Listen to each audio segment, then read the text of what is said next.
மகிமைப்படட்டும். இந்த காலை நேரத்தில் தேவன் உற்சாகத்தின் ஆவியை தந்ததற்காக கர்த்தருக்கு ஸ்தோத்திரம். கரங்களை உயர்த்தி பலத்தின் ஆவியை தந்ததற்காக கர்த்தருக்கு ஸ்தோத்திரம். அல்லேலூயா. ஆமென். சோர்வின் ஆவியை கர்த்தர் நீக்கி இருக்கிறதற்காக கர்த்தருக்கு ஸ்தோத்திரம். ஆமென். கர்த்தருக்கு காத்திருக்கிறவர்களோ புது பலன் அடைந்து ஆமென் கழுகுகளை போல சட்டைகளை அடித்து உயரே உயரே உயரே எழுப்புவார்கள். ஆமென். அவர்கள் நடந்தாலும் சரி, இல்ல நான் கொஞ்சம் ஓடித்தான் பார்க்கிறேன், ஓடினாலும் சரி சோர்ந்து போகவோ இளைத்து போகவோ மாட்டார்கள். காரணம் தெரியுமா?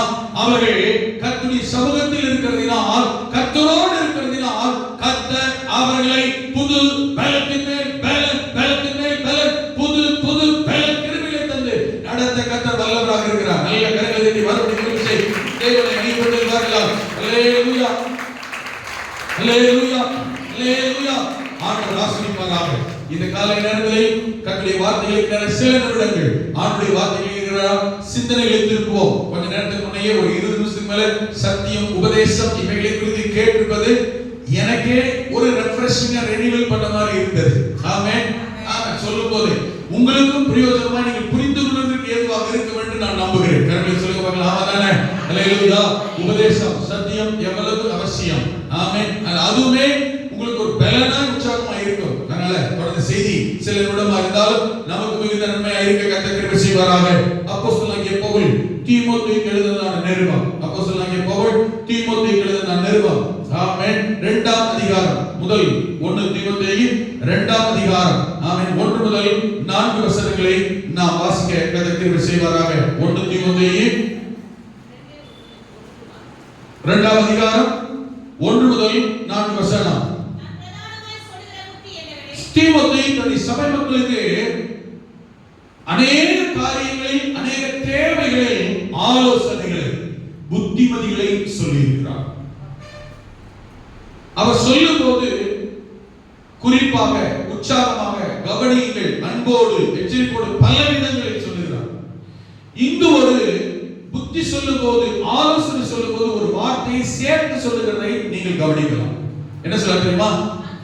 நான் பிரதானமாக, என்ன அர்த்தம்? முக்கியமாய், அவசியமாய் நான் சொல்லுகிற புத்தி. நான் சொல்ல தெரியுமா? வீட்டில் இருக்கிற நம்முடைய பிள்ளைகளுக்கு, குடும்பத்தில் உள்ளவர்களுக்கு சிலர்ல கொஞ்சம் இதையாவது கவனி, நான் சொல்றது கொஞ்சம் முக்கியமா கேளு அப்படின்னா என்ன அர்த்தம்? ஏதோடு அதிகமா வலியுறுத்துகிறார்கள், ஸ்ட்ரெஸ் பண்ணி என்ன செய்றாங்க? சொல்லுகிறார்கள். அப்ப அவசியமான ஒண்ணு, கேட்க வேண்டிய ஒண்ணு, முக்கியமான ஒண்ணு அர்த்தம். ஆமென். பக்கத்துல சொல்லுங்க, ஏதோ முக்கியமா சொல்றாங்க கேளு. அல்லேலூயா. எத்தனை பேர் சொன்னீங்க? பக்கத்துல பார்த்து சொல்லுங்க, பிரச்சனை இல்லை. பின்னாடி தான் சொன்னீங்க, முன்னாடி சொன்னீங்க, அதுக்கு உங்களுக்கு பின்னாடி சொல்லுங்க, ஏதோ முக்கியமா சொல்றாங்க கேளுங்க. இந்த மேக்னெட்ல வட துருவம் தென் துருவம் இருக்கு பாத்தீங்களா? ஒண்ணு என்ன செய்யாது? நான் பார்த்தேன் ஒருத்தர் சும்மா பக்கத்து சொல்லுங்க. ஆமென். என்னமோ நடக்குது. ஆமென். இது முக்கியமா சொல்றாரு பவுல். ஆமென். அத நம்ம பாஸ் சொல்றாரு. என்னன்னு கேளுங்க. அல்லேலூயா. நான் பிரதானமாய் சொல்லுகிற புத்தியினவனில் தன்னுடைய சபை மக்களுக்கு அப்போஸ்தலர் சொல்லுகிறார், போதகர் சொல்லுகிறார், எல்லா மனுஷருக்காகவும் விண்ணப்பங்களையும் ஜெபங்களையும் வேண்டுதல்களையும் ஸ்தோத்திரங்களையும் பண்ண வேண்டும். எல்லா மனுஷருக்காகவும். ஆமென். ஆமென். நல்ல கவனிங்க என்ன சொல்றாங்க? எல்லா மனுஷருக்காகவும். யாரும் செப்பரேட் பண்ணி காட்டல. இந்த இடத்துல ஆமென். இந்த வசனத்துல யாரை செப்பரேட் பண்ணி இவங்க மட்டும் என்று சொல்லல. சொல்லுறாங்க எல்லா மனுஷருக்காகவும். அதுல என்ன அர்த்தம்? ரட்சிக்கப்பட்டவன், ரட்சிக்கப்படாதவன், குடும்பத்தில் உள்ளவங்க, வெளியில் உள்ளவங்க, வீட்டார், தகப்பன், தாய், பிள்ளைகள், பெற்றோர், உடன் பிறந்தவர்கள், இனஜனங்கள், சொந்த பந்தங்கள், தேசம், அரசியல்வாதிகள், எல்லா மனுஷனா இருக்கிற எல்லாருக்காகவும். ஆமென். எல்லாருக்காகவும் விண்ணப்பங்களையும் ஜெபங்களையும் வேண்டுதல்களையும் ஸ்தோத்திரங்களையும் பண்ண வேண்டும். என்னெல்லாம் சொல்றாரு பாருங்க. அல்லேலூயா. சரி, ஜெபம் விண்ணப்பம் ஓகே பண்ணலாம். நமக்கு தேவை பிரச்சனை அவங்கள சந்திச்சு ஸ்தோத்திரங்களையும் பண்ண வேண்டும். அல்லேலூயா. எல்லா மனுஷனும் எல்லாரையும் நினைச்சு யாரை நினைச்சு எதையெல்லாம் ஸ்தோத்திரம் பண்ணணும்? ஆண்டவரே நீர் தந்த குடும்பத்துக்காக குடும்பத்தினருக்காக ஸ்தோத்திரம், நீர் தந்த கணவனுக்காக ஸ்தோத்திரம், நீர் தந்த மனைவிக்காக ஸ்தோத்திரம், நீர் தந்த மகனுக்காக ஸ்தோத்திரம். அது என் சேட்டை கீழ்ப்படியோ விட்டுருங்க. ஸ்தோத்திரம் கர்த்தர் மாத்துவார், கர்த்தர் கிரியை செய்வார். கஷ்டம் பிரச்சனை கவலை கண்ணீர்ல மகன் இருக்கிறாளா, மகளுக்காக நீர் தந்த மகளுக்காக ஸ்தோத்திரம், கர்த்தர் பார்ப்பார், கிரியை செய்வார், மாற்றத்தை கர்த்தர் ஏற்படுத்துவார். ஸ்தோத்திரம் பண்றதை விட்டுட்டு குடும்பத்தில் உள்ளவர்கள் மேல எரிச்சலின் ஆவியும் தூஷணத்தின் ஆவியும் கட்ட வைத்து விடக்கூடாது. எங்க உருப்படும் என்ன சொன்ன பேச்சு, என்ன பிரச்சனை, என்ன வருத்தம், என்ன வேலை. சிலரு உச்சபட்சத்துல கூட பரிசுத்தவான்கள், உச்சபட்சத்துல கூட பரிசுத்தவான்கள் வந்திருப்பார், ராஜ்யப்பார், சனிய எருமை நாய் பேய். அது அப்படியே நாம என்ன பண்ணணும்? ஸ்தோத்திரம் பண்ணுங்க. சூழலை மாறும், பிரச்சனை மாறும், அவங்களை கர்த்தர் மாற்றுவார், தேவை கர்த்தர் சந்திப்பார்.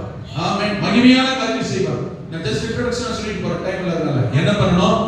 எல்லாருக்கும் ஸ்தோத்திரம் பண்ணுங்க. பிரச்சனையோட ஸ்தோத்திரம் பண்ணுங்க, குழந்தைகளுக்கு ஸ்தோத்திரம் பண்ணுங்க, மருமகனுக்காக, மருமகளுக்காக, பேர பிள்ளைகளுக்காக, சம்பந்தக்காரர்களுக்காக, ஹalleluya, சம்பந்தம் இல்லாதவர்களுக்காக, ஹalleluya, ஸ்தோத்திரம் பண்ணுங்க.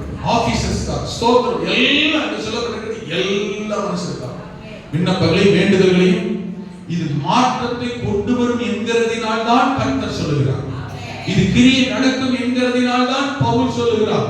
விசுவாச குடும்பங்களிலே கர்த்தருடைய மகிமை இவர்கள் மூலம் வெளிப்படும், இவர்களுக்குள் மாற்றம் வரும், இவர்களால் மாற்றம் ஏற்படும் என்கிறதினால் தான் இவைகளை சொல்லுகிறார். வேதம் சொல்லுகிறது, மற்ற யாரும் அல்ல.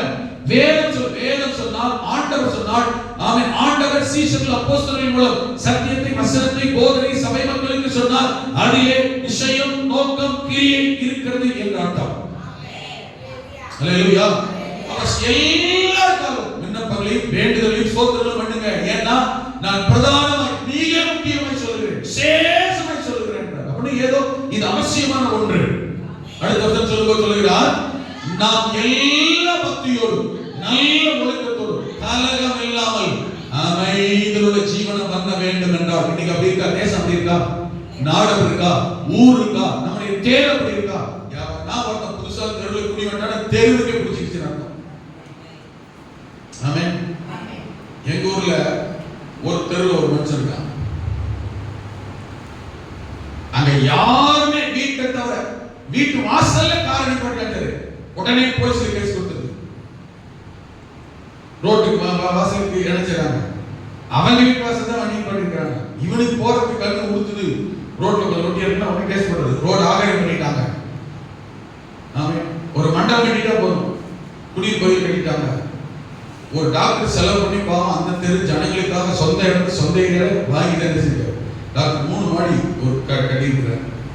உடனே கேஸ் போட்டான். இது குடியிருப்பு கோயில் என்ன செய்யக்கூடாது? மருத்துவமனை கூடாது, போக்குவரத்து இடத்தில் என்ன கேஸ் போடுறேன்? இங்க மருத்துவ பலவித வியாதிகள் நோயாளி இருப்பாங்க. இந்த குடியிருப்பு ஜனங்களுக்கு ஸ்ப்ரெட் ஆகிடும் நோய். அப்புறம் நம்ம ஊர்ல எத்தனை ஆஸ்பத்திரி காலி பண்றது? எங்கேயுமே கூட ஆஸ்பத்திரி எங்கன்னா ஜிஹெச் மாதிரி ஊருக்குள்ளே 10 கிலோ 15 கிலோ தள்ளி புதுசா கட்ட முடியுமா? நாளைக்கு இவன் வீட்டுல ஒரு பிரச்சனை என்ன பண்றது? அதில் யோசிச்சுட்டு ஒரு ஒருத்தன் உடனே வாங்கி கடன் உடனே வாங்கி லோன் போட்டு பாவம் ஒரு கடை ஆரம்பிச்சு அந்த தெருவில் அந்த பக்கம் சொந்த இடத்துல கேஸ் போட்டு மூடிட்டான். ஆஸ்பத்திரி மூடிட்டான், மண்டபத்தை மூடிட்டான், கடையை மூடிட்டான், கார் தெருவில் கூட பண்ணிட்டான். இப்படி எவனா ஒருத்தன் உள்ள வந்தான்னு வச்சுக்க, அந்த தெருவில் அவன் இடத்துல சொல்லுது சபிச்சுக்கிட்டு இருக்கு. நீ மட்டும் எப்ப போய் சேர்றான்னு தெரியல. இவனால நம்ம நின்று போச்சு. பிள்ளைங்க தெருவில் நடமாட முடியல. தண்ணி தெளிச்சிருக்காரு காலையில. அவன் வீட்டு பக்கத்துல கேட்டு தெளிச்சிச்சு. அவனை கேட்கப்பட்டான். எனக்கு இடங்கள் பண்றாங்க. அவங்க தண்ணியை பிடிக்கிறது விட்டாங்க. பண்ண முடியாது. நியூசன்ஸ் கேஸ் போட்டுட்டான். இப்படி சில வந்துட்டாங்கன்னு வச்சுக்க தெருவில் தெருவோட நிம்மதி போயிடும், சமாதானம் போயிடும். அக்கம் பக்கத்து வீட்டுக்காரர்கள் என்ன செஞ்சு குடியிருக்க விட மாட்டாங்க. இப்படி சில இன்னைக்கு தெரு சமாதானம் இருக்க முடியுதா? நாம ஊர் கிராம சமாதானம் இருக்க முடியுதா? தேசம் சமாதானம் இருக்க முடியுதா? ஆனா அப்படி இருக்க வேண்டும் என்றால் நீ குடியிருக்கிற இடத்துல, தேசத்துல, பட்டணத்துல, தெருவில் நீ அமைதியுள்ள வாழ்க்கை வாழணும்னா, நீ சமாதானமாய் வாழ வேண்டும் என்றால் என்ன சொல்ற பாருங்க, எல்லா பக்தியோடு நல்ல ஒழுக்கத்தோடு கலகம்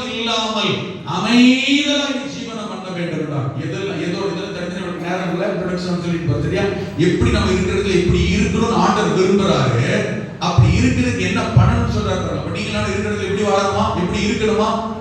முதல்ல பக்தியோடு, நல் பக்தியோடு வாழணும். நம்ம பக்தி பரிசுத்தம் கெட்டு போகாத அளவுக்கு நாம் இருக்கிறதுல நம்மால வாழ முடிகிறதா? பக்தி வளர்ச்சிக்கு ஏற்பாய் நம்மால் வாழ முடிகிறதா? ஆவிக்குரிய வாழ்க்கை கெட்டு போகாமல் பாதிப்போ குறைந்து போகாதபடி நாம் குடியிருக்கிற இடத்தில் வாழுகிற வசிக்கிற பகுதிகளில் இருக்க முடிகிறதா? ஆமென். நல்ல ஒழுக்கமாய் வாழ, டிசிப்ளினா டீசென்சியா வாழ நம்ம இருக்கிறதுல நம்ம இடத்துல சொந்த இடமா வாழ, நம்ம இருக்கிறதுல வாழ முடியுதா? நல்லா பாருங்க. கலகம் இல்லாம இருக்க முடியுதா? ஆமென். ஏதாவது கலகம், பிரச்சனை, போராட்டம், சண்டை, சில தெருவுல பாத்தீங்கன்னா எப்ப பார்த்தாலும் கெட்ட வார்த்தையே, சண்டையே, அவதூறான வார்த்தையே, தூஷணமே. இதுக்கு முன்ன ஒரு டீம் இருந்துச்சு தெரிஞ்சுக்கணும். காலகாத்தால ஆரம்பிச்சுட்டா ஒரு 6-6:30 காது கொடுத்து கேட்க முடியாது. இதுக்கு முன்னாடி ஒரு இது இருந்துச்சு. ஒரே சண்டை ஆபீஸ். காலகாத்தால ஆரம்பிச்சு சாயங்காலம் சரி சர்ச் இருக்கு, ஆட்கள் வராங்க, லேடிஸ் வராங்க, போறாங்க, மேல ஒரு குடும்பம் இருக்கு. அப்படி ஒரு தூஷணமான வார்த்தைகள், கெட்ட வார்த்தைகள். காலகாலத்துல ஒரு டீம் வந்து பேசும், சாயங்காலம் டீம் கேட்க ஜோம் பண்ணணும். ஆண்டவரே இயேசு நாமத்துல உள்ள துதி சத்தம், ஆராதனை, ஜெப சத்தம். ஞாயிற்றுக்கிழமை மற்ற நாள் ஆரம்பிச்சா காலையில சாயங்காலமும் பயங்கர தூஷணம், சத்தம் கேட்க முடியல. காலையில் ஒரு டீம், ஒரு குரூப்பா, அவங்களால அந்த டீம் பிரச்சனை. சாயங்காலம் இன்னொரு ஆபீஸ், அவங்களால பிரச்சனை. ஆபீஸ் நடத்தணும் அப்படிப்பட்டவன், வரணும் அப்படிப்பட்டவன். ஒரே கெட்ட வார்த்தை, ஜோம் பண்ணணும். முதல்ல காலையில் ஆரம்பிச்சு காலி பண்ணாங்க. மொத்தமா கூட்டமா எங்க போனாங்கன்னு தெரியல. அதுக்கப்புறம் சாயங்காலம் வந்து ஜோம் பண்ணணும். அது அவர் செத்தாரு. அதுக்கப்புறம் ஆளு வரணும்னு விட்டாங்க. அவருக்கா ஜோம் பண்ணல, அப்படித்தான் படிச்சுக்கிறாரு. ஆனா மாற்றம் உண்டு பண்ணும். நல்ல ஒழுக்கமா, டிசிப்ளின், கலகம் இல்லாம குடியிருக்க முடியுதா? இதெல்லாம் கேட்கிறோம், என்ன பண்றோம் தெரியும். நம்ம சர்ச் ஒட்டின கட்டடம் என்ன தெரியுமா? டாஸ்மாக். ஆமென். எத்தனை பேர் தெரியும்? பெரும்பான்மையான தெரியும். 41 ஜெபத்துல தான் காரிய முடியும். அல்லேலூயா. ஜெபத்தை நிறுத்திட்டோம், திரும்ப பேசப்பட்டு திரும்ப ஆரம்பிக்கிறது ஓபன் பண்ணிட்டாங்க. திரும்ப ஜெபம் பண்ணோம். ஐயோ ஏசப்பா, என்னை கூப்பிட்டாங்க போராட்டத்துக்கு, வாங்க நீங்க தான் பக்கத்துல, முக்கியமா நீங்க தான். நான் சொன்னேன் எங்க போராட்ட உலகத்துக்கு நீங்களா வாங்க.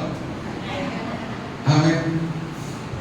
போலீஸ்கார் வந்தாங்க, நீங்க இங்க உள்ள போராடி வந்தா 4 பேர் ஜோம் பண்ணி 80 பேர் சிரிச்சுட்டு இதைத்தான் சொன்னீங்க. பழிவு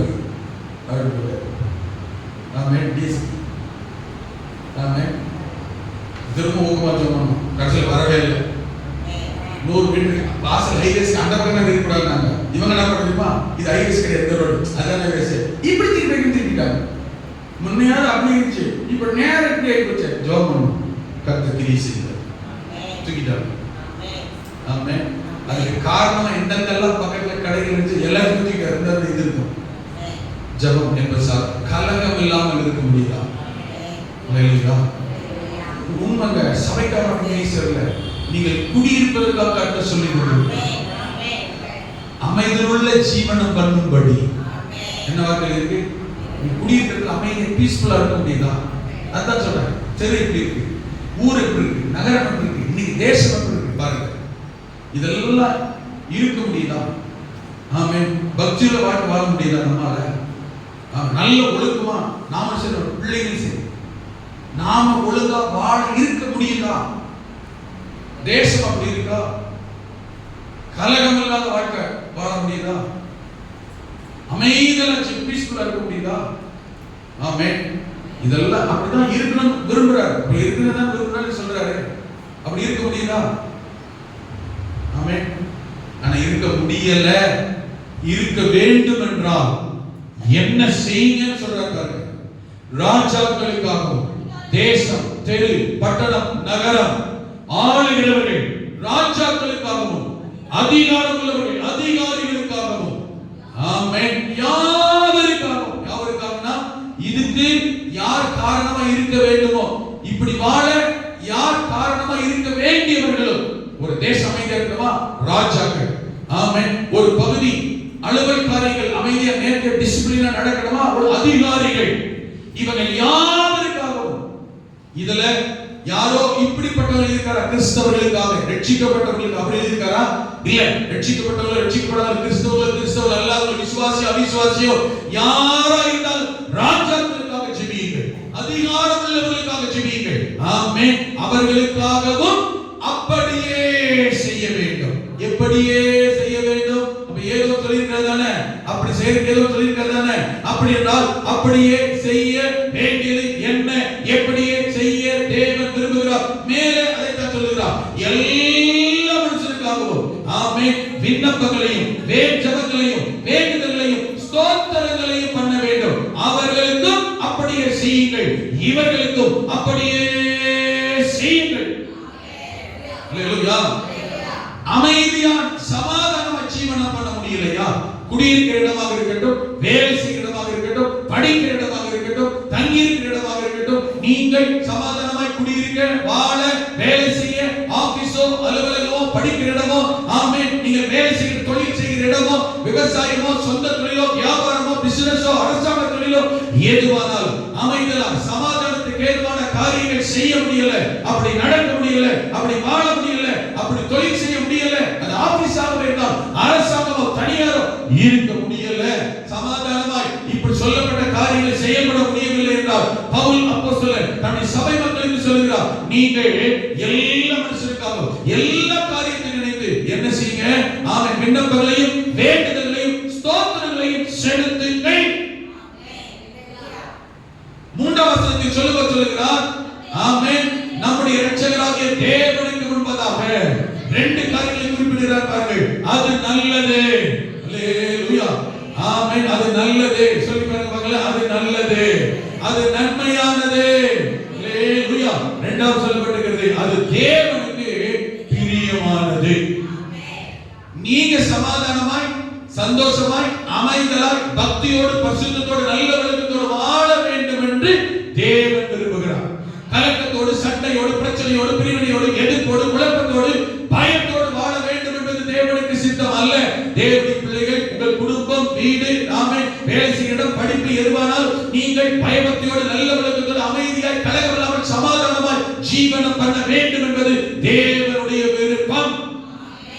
குடும்பமாகவே இருந்தாலும் சரி, குடும்பத்திலும் கலக்கம், பிரச்சனை, குழப்பம், சண்டை, பிரிவினையோடு இருக்கிறீர்களா? சமாதானமாய் வாழத்தான் கர்த்தர் விரும்புகிறாரே. அமைதியா, நல்ல ஒழுக்கத்தோடு, பயபக்தியாய் வாழத்தான் கர்த்தர் விரும்புகிறார். தவிர பிரிந்து போய் குடும்பங்கள் பிரிந்து வாழ கர்த்தர் விரும்பவில்லை. கணவன் மனைவி பிரிந்து, பெற்றோர் பிள்ளைகள் பிரிந்து, சகோதரர்கள் பிரிந்து, குடும்பத்தில் உள்ள உறவுகள் பிரிந்து, அக்கவே ராணிகள் சண்டை பிரச்சனையினால் பிரிவினையோடு கர்த்தர் வாழ விரும்பல. ஆமென். ஒரு தம்பதி கல்யாணம் ஆகுது, பிரிந்து வருகிறார்கள், சண்டையோடு பிரச்சனையோடு அல்ல, ப்ரமோஷன்லயோ, டிரான்ஸ்ஃபர்லயோ, வேலை மாற்றத்தினாலேயோ, நன்மைக்கேதுவான காரியத்தினால் இருக்க வேண்டும். ஆமென். கணவன் மனைவி விட்டு பிரிந்து போகிறார்கள், குடும்பமாய் போவது நல்லது. அல்லது குடும்பமாய் போய் வாழ வசதி வாய்ப்பு இல்லை என்றால், அவர் போகிறார் என்றால் வேலை நிமித்தமாகவோ, பணி நிமித்தமாகவோ, அலுவல் நிமித்தமாகவோ, ஆமென், அப்படி போவது பிரச்சனை இல்லை. அல்லேலூயா. மனைவி கணவன் விட்டு பிரிந்து போகிறாங்க, என்ன நோக்கம்? அல்லேலூயா. என்ன முகாந்திரம்? ஆமென். அப்ப அமைதியுள்ள ஜீவனம், கலகம் இல்லாமல், சேர்ந்து பிரிவினை இல்லாமல், ஆமென், சமாதானமாய் வாழ வேண்டும் விரும்புகிற கர்த்தர் என்ன பண்ணுங்க சொல்ல தெரியுமா? ஜெபம் பண்ணுங்கள், விண்ணப்பம் பண்ணுங்கள், ஸ்தோத்திரம் பண்ணுங்கள் என்று கர்த்தர் சொல்லுகிறார். ஆமென். பிரிந்து வாழ்கிற வேலை நிமித்தமோ, குடும்ப நிமித்தமோ, பிரச்சனை நிமித்தமோ, எது நிமித்தமோ குடும்பங்கள் பிரிந்து இருந்தால் ஒரே இடத்தில் வேலை செய்ய, ஒற்றுமையாக இருக்க, குடும்பங்கள் கணவன் மனைவி பிள்ளைகளாய் சேர்ந்து வாழ்ந்து கர்த்தரை மகிமைப்படுத்தி சமாதானமாய் சந்தோஷமாய் வாழ கர்த்தர் கிருபை செய்வாராக. அப்படிப்பட்ட சூழ்நிலையை தேவன் ஏற்படுத்துவாராக. அப்படிப்பட்ட ஆசீர்வாதங்களை கர்த்தர் கடந்த 40 நாட்கள் ஜெபத்தில் இந்த குடும்பத்தில் பிரச்சனை பிரிவினையோடு இருக்கிறவர்கள் பிரச்சனை பிரிவினை இல்லாமல் சேர்ந்து வாழவும், பிரச்சனை பிரிவினை இல்லாமலேயே வேலை நிமித்தம் வெளியூர்களிலே போய் கணவனே பிரிந்து ஆங்காங்கே வேலை, குடும்பம், அலுவல் நிமித்தம் வாழ்ந்து கொண்டிருக்கிற ஒன்றாய் சேர்ந்து ஒரே இடத்தில் ஜீவனம் பண்ண, சமாதான சந்தோஷமாய் வாழ சேர்ந்து இருக்க 41 நாள் ஜெபத்தில் விசேஷமாய் கடைசி வாரத்தில் ஜெபம் பண்ணப்பட்டிருக்கிறது. அதிலே ஒரு சிலர் விண்ணப்பம் எழுதி கொடுக்கும்போது எழுதி கொடுத்திருந்தார்கள், என் கணவன் வேலை நிமித்தம் வெளியூரில் இருக்கிறார், ஆமென், ஒரே இடத்துல சேர்த்து வாழ கர்த்தர் கிருபை செய்ய, அவருக்கு ஒரே இடத்துல வேலை கிடைக்க ஜெபம் பண்ணுங்க. ஜெபம் பண்ணி இருக்கிறோம். ஜெபத்தை கேட்கிற கர்த்தர் சேர்ந்து வாழத்தான் தேவன் விரும்புகிறார். ஒன்றாய் இருக்கத்தான் அமைதியில சமாதானமாய் வாழத்தான் கர்த்தர் விரும்புகிறார். கரங்களை உயர்த்தி ஹல்லேலூயா ஆமென். அதற்காக நீங்கள் என்ன செய்யுங்க? ஆமென். எல்லா மனுஷ விண்ணப்பங்களை வேண்டுதலை ஸ்தோத்திரங்களை செய்யுங்க. இது நன்மையானது. என்ன அர்த்தம்? நல்ல காரியம் நடக்கும், விரும்புகிறது நடக்கும், ஜெபிக்கிற காரியம் கேட்கப்படும், கர்த்தர் அற்புதம் செய்வார், குடும்பங்கள் சேர்ந்து வாழும், தேசத்தில் குடும்பத்தில் வாழுகிற இடத்தில் விளைச்சத்தில் சமாதானம் சந்தோஷம் ஒற்றுமை ஐக்கியம் வரும். காரணம் இது தேவனுடைய பார்வையில் அவருக்கு நன்மையாய் நன்றாய் நல்லதா தெரிகிறது. இரண்டாவது, தேவனுடைய பார்வையில் அவருக்கு பிரியம் இதுதான். பிரியம் இல்ல, ஒற்றுமை ஐக்கியம் ஃபெல்லோஷிப் யூனியன். அல்லேலூயா. இது தேவனுக்கு பிரியம். பிரிந்து வாழ்வது சிதறி இருப்பது தேவனுக்கு சித்தம் அல்ல. ஒற்றுமை ஐக்கியம் தேவன் விரும்புகிற ஒன்று, ஆண்டவர் எதிர்பார்க்கிற ஒன்று. அது தேவனுடைய பார்வையில் எப்படி இருக்கா? பிரியமாய் இருக்கிறது. அப்ப தேவனுடைய பிரியமாய் இருக்கிற பிரியத்தை நிறைவேற்ற நீங்களும் நானும் ஜெபிக்கிறவர்களாய், தேசத்திற்காய் ஜனங்களுக்காய் குடும்பங்களுக்காய் நன்மை ஒற்றுமை சமாதான சந்தோஷமாய் வாழ்வதற்காய் ஜெபிக்கிறவர்களாக இருக்க வேண்டும். இது தேவனுடைய பார்வையில் பிரியமான ஒன்று. ஆமென்.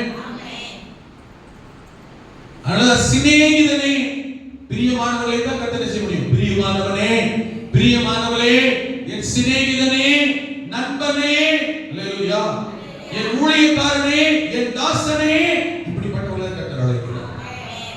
நான் செய்ய போவதை ஆபிரகாம், என் சிநேகிதனாகிய ஆபிரகாம், ஏசாயா சொல்லப்பட்டிருக்கு, சிநேகிதனுக்கு மறைப்பேனோ.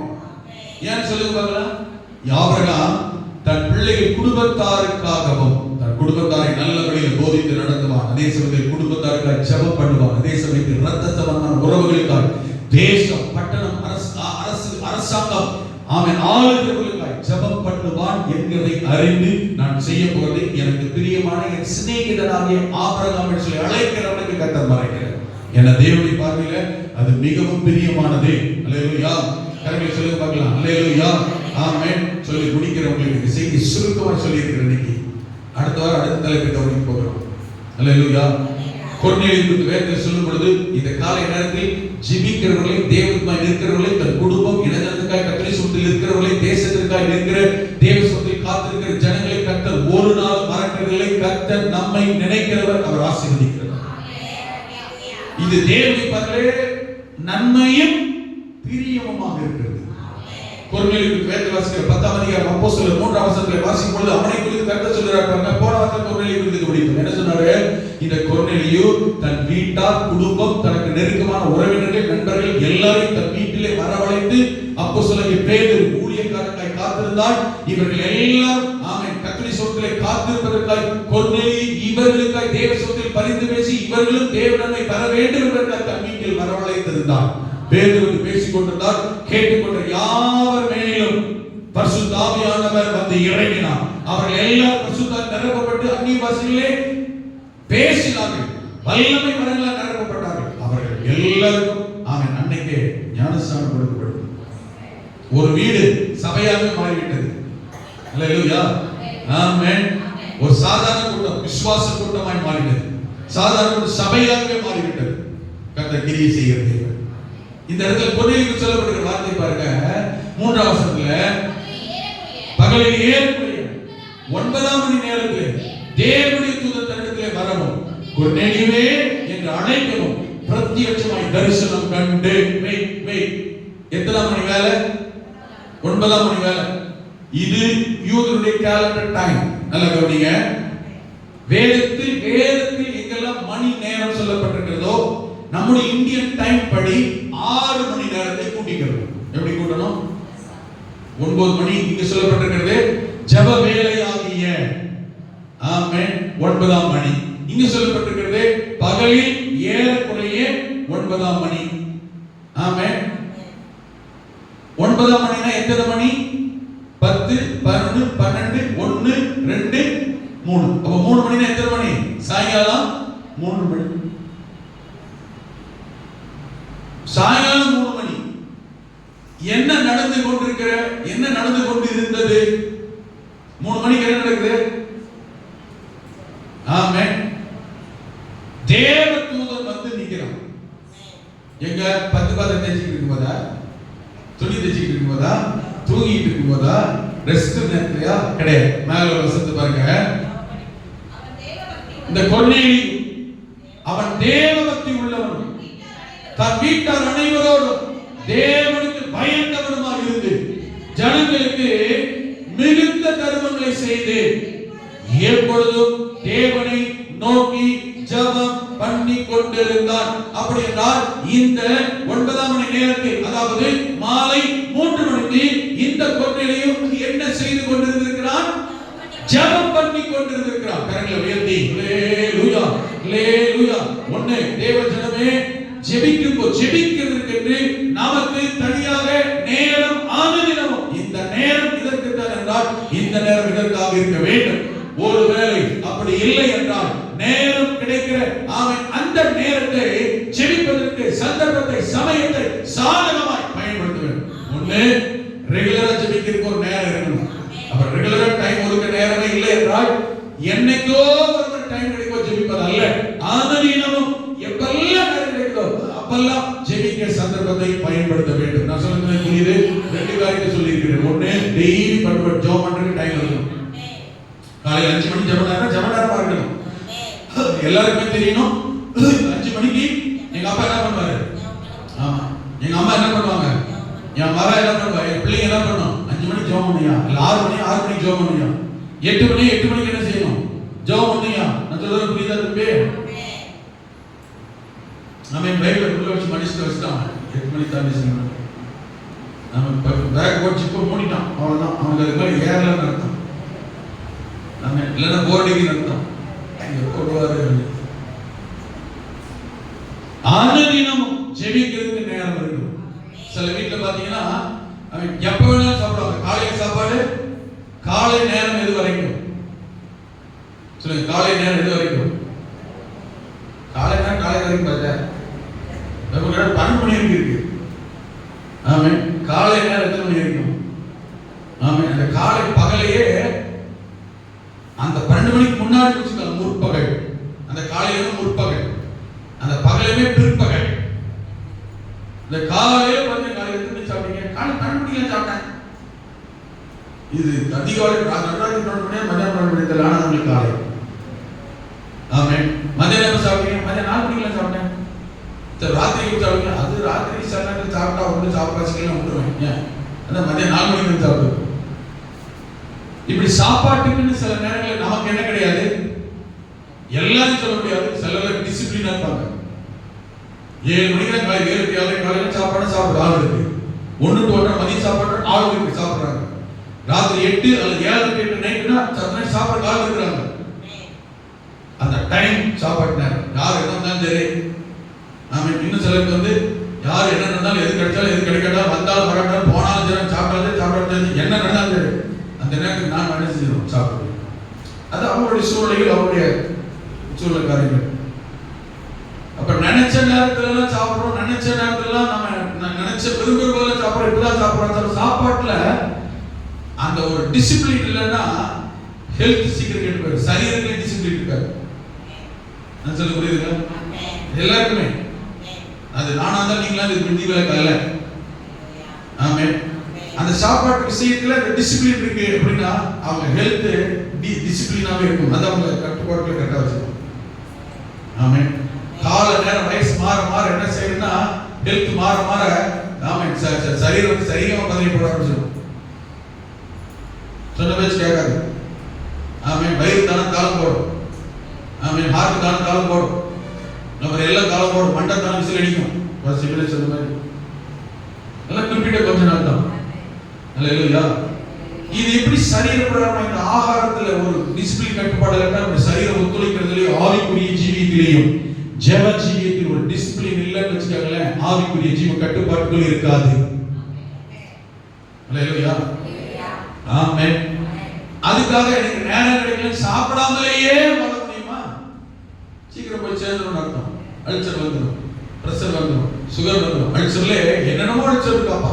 அல்சர் வந்த பிறகு தான் அப்போ செக் பண்ணா ஆமே கிரானிக் அல்சரா என்னென்னமோ சொன்னாங்க. எனக்கு அன்னைக்கு நம்ம டாக்டர் வந்து இருக்கா, எங்களுக்கு ஃபேமிலி டாக்டர், அங்கே அல்சர் இந்த அல்சர் அப்படி அல்சர் எனக்கு அதெல்லாம் தெரியாது. எனக்கு ஒரு அல்சர் சில அல்சர் வலிக்கிறது தெரியுமா? வயிறு அல்சர் எல்லாம் நினைச்சுக்கிறாங்க வலி வந்தாலும் அல்சர் கிடையவே கிடையாது. சில அல்சர் வலியே தெரியாது, ஆனா உள்ள புண்ணு குடல் எல்லாம் உள்ள வெந்து வந்து அது ஏன் வலிக்கிறேன்னா வலிச்சு வச்சு அது போரிச்சு போச்சு மறுத்துருச்சு. அதான் உண்மை. கிரானிக் அல்சர் வயிறு வீங்கணும், ஆனா என்னென்னோ பண்ணும், வலி தெரியாது, ஆனா அதுக்கு மாற என்னென்னோ பண்ண ஆரம்பிக்கும்.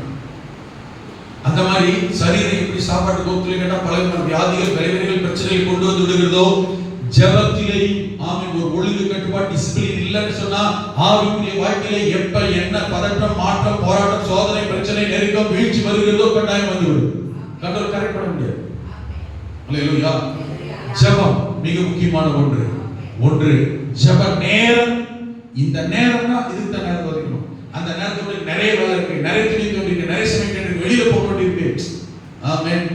என்னைக்கோ ஒரு நாளைக்கு சில மாற்றங்கள் ஏற்பட்டு விடலாம், ஒன்றும் பிரச்சனை இல்லை. ஆனா அது தொடரக்கூடாது. பிரேயர் லைஃப்ல ஆமென் கேப் கொடுத்துரும், டிஸ்கனெக்ட் ஆயிடக்கூடாது. ஒருவேளை ஒரு சில நாட்கள் வெளியூருக்கு போயிட்டோம், இல்ல அவசரமா நீ காலையில பிரயாணம் பண்ண வேண்டியிருக்கு, எப்பயும் ரெகுலரா இருக்காது. மாற்றங்கள் வந்து விடுகிறதா அடுத்து செயல்படுத்த பார்க்கணும்.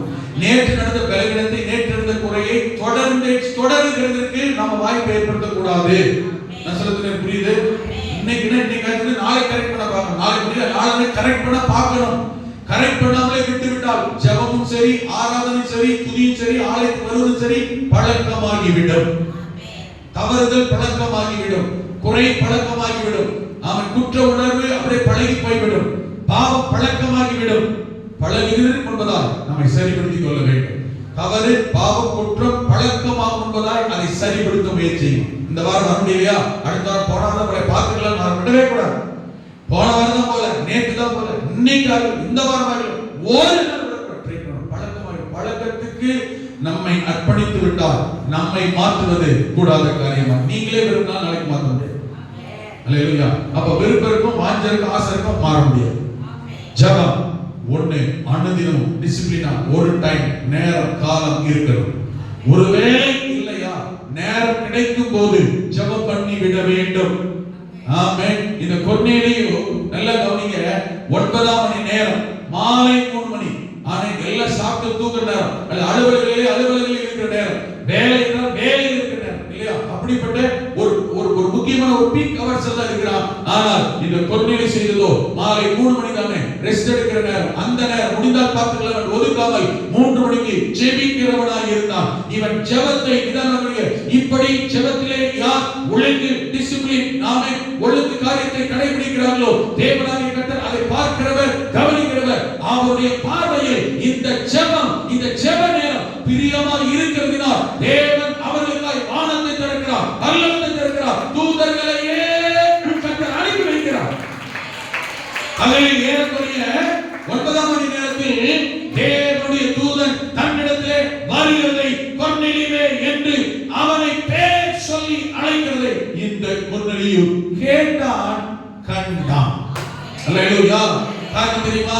இந்த செபிக்கிற இந்த கொர்நேலியு தேவனுடைய பார்வையிலே பிரியமானவன், அவருக்கு பிரியத்தை செய்தவன். அல்லேலூயா. ஜெபத்தை நிறுத்திடாதீங்க. ஜெபிக்கிறவர்கள் தேவனுடைய பிரியமானவர்கள், தூதர்கள் வருவார்கள்.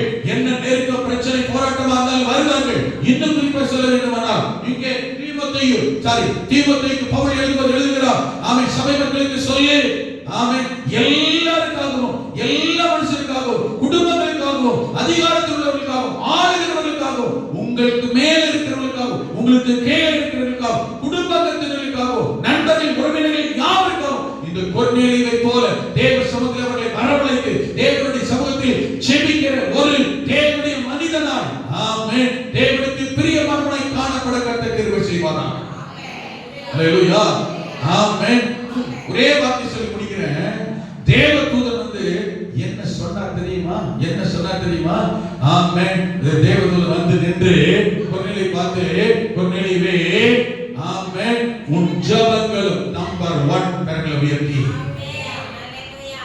தேவதூதன் கொர்நேலியை பார்த்து நம்பர் 1 விஷயம் தெரியுமா? உன் ஜெபம், தர்மம், ரெண்டு காரியத்தை சொல்றான். ஒன்னு ஜெபமும் தர்மம் செய்வது ரெண்டு. நீ கர்த்தருக்காக செய்வது இன்னொன்னு. ஆமென். ஒன்னு கர்த்தருக்கு செய்வது, இன்னொன்னு கர்த்தர் சார்ந்து செய்வது. கர்த்தருக்காக சபை ஊழியக்காரர் கர்த்தருக்காக செய்வது. இதுக்கு அடுத்து வருகிற ஏழைகள், ஆமென், கைவிடப்பட்டவர்கள், திக்கற்றவர்கள், நெருக்கப்படுவது, ஒருக்கப்படுவது செய்யற உதவி, தர்மங்கள் செய்தலை ரெண்டு விதம். இதையும் கர்த்தர் பார்க்கிறார், கவனிக்கிறார். நல்ல கவனியை பார்க்கிறார், கவனிக்கிறார். ரைட். செகண்ட் பார்த்து இன்னைக்கு நம்ம அது வேண்டாம். நாம பார்ப்பது நம்பர் 1 கர்த்தர் உன்னை எதை பார்க்க தெரியுமா? உன்னுடைய ஜெபத்தை கர்த்தர். ஆமென். கவனிங்க, என்ன ரொம்ப பிடிச்ச வார்த்தை, உன் ஜெபங்கள் தேவனுக்கு நினைக்கிறார் கர்த்தர். ஜெபத்தை கர்த்தர் நினைக்கிறார். உன் ஜெபத்தை கர்த்தர் கவனிக்கிறார். கர்த்தர் நம்மை நினைத்திருக்கிறார். ஜெபிக்கிறவர்கள் பிரியமானவர்கள். தீமோத்தேயு பவுல் சொல்லும்போது உன் ஜெபம் தேவனுக்கு பிரியமானது. இப்படிப்பட்ட ஜெபம் பிரியமானது. இதையெல்லாம் செய்கிற ஜெபம் பிரியமானது. இப்படி ஜெபிக்கிற பிரியமான நீ ஜெபிக்கும் போது கர்த்தர் உன் ஜெபத்தை நினைத்து நினைத்து கவனிங்க. ஜெபிக்கிறவர்கள் எவ்வளவு பிரியமோ, ஜெபம் எவ்வளவு பிரியமோ, ஜெபத்தையும் ஜெபிக்கிறவர்களையும் கர்த்தர் மறக்கிறது இல்லை. அப்படி என்றால் ஒரு காரியத்துக்காய், ஒரு தேவைக்காய், ஒரு பிரச்சனைக்காய், ஒரு எதிர்பார்ப்புக்காய் எத்தனை நாள் ஜெபித்துக் கொண்டிருக்கிறீர்களோ, எத்தனை நாள் காத்துக் கொண்டிருக்கிறீர்களோ, எத்தனை நாள் எதிர்பார்ப்பு கொண்டிருக்கிறீர்களோ, எத்தனை நாள் கண்ணீர் வடித்துக் கொண்டிருக்கிறீர்களோ, ஐயோ காலமாகிறது, நாளாகிறது, நேராகிறது, கண்ணீர் வீணாய் போய் கொண்டிருக்கிறேன் நீங்க நினைக்கலாம். ஜெபிக்கிற நீங்களே அப்படி முடிவு பண்ணிடலாம். ஜெபிக்கிற நீங்களே அப்படி யோசிக்கலாம், என் ஜெபம், நான் ஜெபிக்கிறான், என் கண்ணீர் பதில் வராமல் வீணாய் கொண்டிருக்கிறது. தாவீது சொன்னான், ஆண்டவரே என் கண்ணீரை நாம் என் துருத்தியிலே வைத்திருக்கிறீர், வையும் அது உம்முடைய கணக்கில் அல்லவோ இருக்கிறது. அல்லேலூயா. ஜெபித்த நான் மறந்து போகலாம். ஆமென். கண்ணீர் விட்ட நான் மறந்து போகலாம். ஆமென். ஜெபிக்க நான் ஒருவேளை என் ஜெபத்தை மறந்து போயிருக்கலாம். என் கண்ணீர், என் முழங்கால், என் ஜெபத்தை, என் துருத்தியை, என் அளவை பார்த்த கர்த்தர், உங்கள் முழங்காலை பார்த்த கர்த்தர், உங்கள் வேதனை பார்த்த கர்த்தர், உடைந்து போன உள்ளத்தை பார்த்த கர்த்தர், ஆமென், உருகி போன இருதயத்தை பார்த்த கர்த்தர், கண்ணீரை பார்த்த, அழுகை பார்த்த கர்த்தர். அவர் வைத்திருக்கிற பாத்திரத்தில் உங்கள் கண்ணீர் இன்னும் கணக்கில் தான் இருக்கிறது. ஒருபோதும் ஆமென் அது ஆமென் கர்த்தரால் மறக்கப்படல. ஆமென். கொர்நேலியை பார்த்த கர்த்தர் சொன்ன வார்த்தை, கொர்நேலியே உன் ஜெபங்கள் தேவனுக்கு நினைப்பூட்டுதலாக. அப்படினா தேவ ஜனமே, ஜெபிக்கிற நீங்கள் ஜெபத்தை நிறுத்தாதீர்கள், ஜெபத்தை விட்டு விடாதீர்கள், ஜெபத்தை விண்ணப்பத்தை நிறுத்தி விடாதீர்கள், வேண்டுதலை நிறுத்தி விடாதீர்கள், ஸ்தோத்திரங்களை நிறுத்தி விடாதீர்கள். தேவனுக்கு பிரியமான இந்த ஜெபத்தை நீங்கள் எந்த நிலைமையில் சூழலில் நிறுத்தி விடாதீர்கள். உங்கள் ஜெபம் தேவனை ஞாபகப்படுத்துகிறது, தேவனை தூண்டுகிறது, கர்த்தரை நினைக்க வைக்கிறது. ஆமென். கர்த்தரை மறக்கல்ல, ஆண்டவருடைய இருதயத்தில், சிந்தையில், எண்ணங்களில் உங்களை கர்த்தர் அந்த ஜெபம் கொண்டு போய் கர்த்தருக்கு நிறுத்துகிறது, பரலோகத்தை திறக்கிறது. கர்த்தர் நினைத்துவிட்டால் பரலோகத்தை திறப்பார், ஆனந்தத்தை திறப்பார், தூதனை அனுப்புவார், எந்த நிலைமையில் கர்த்தர் வருவார்.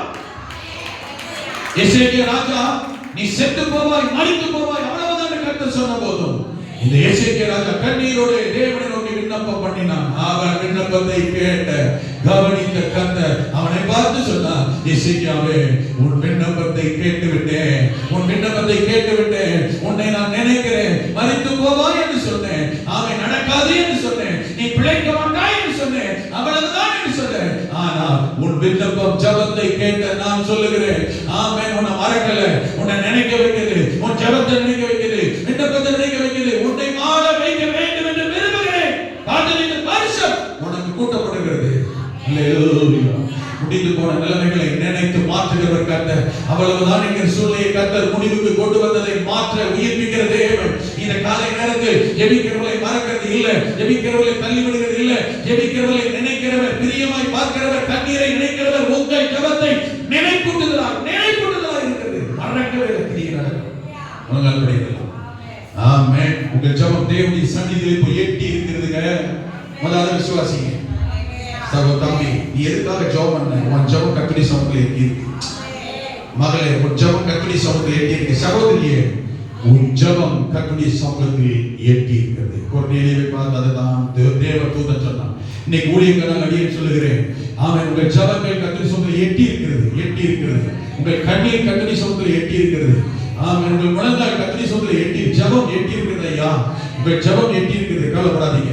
கர்த்தர் பதில் தர வல்லவர். வலதுகரம் உயர்த்தி, என் ஜெபத்தை கேட்டவரே, என்னை நினைக்கிறவரே, என்னை கவனிக்கிறவரே, என் உள்ளத்தை பார்க்கிறவரே, வலதுகரத்தை உயர்த்தி இந்த காலை நேரத்தில் என்னை ஒப்பு கொடுக்கிறேன். தேவக்கரம் வீசி ஒப்பு பார்க்கிறவர், ஜெபிக்கிறவனை பிரியமாய் பார்க்கிறவர்.